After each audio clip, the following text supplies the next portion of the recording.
রাধে রাধে। অশ্বত্থামা দুর্যোধনের কাছে গিয়ে বলে, তোমরা জিততে পারবে না, যেমন ভীষ্ম এমন বয়স্ক লোক নিয়ে কি জেতা যায়? তাহলে আমি তোমাদের পঞ্চ পাণ্ডবের মুন্ডু কেটে এনে তোমার চরণতলে ফেলবো।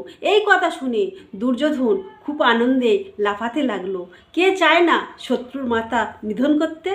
তাই অশ্বত্থামা চলে গেল পঞ্চপাণ্ডবের মুন্ডু আনতে। তখন কৃষ্ণ জানতে পেরে 5 ভাইকে নিয়ে ঘুরতে চলে গেল।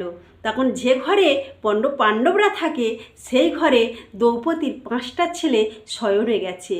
এমন সময় নিশিফের রাত্রে 5টা মুন্ডু কেটে নিয়ে এসে দুর্যোধনের পায়ের তলায় ফেলে।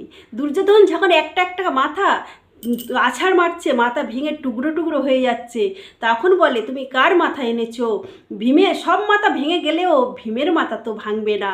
দুর্যোধন খারাপ হলেও তার একটা ভালো দিক ছিল, সেই কথাটা পরের পার্টে আমি আনছি।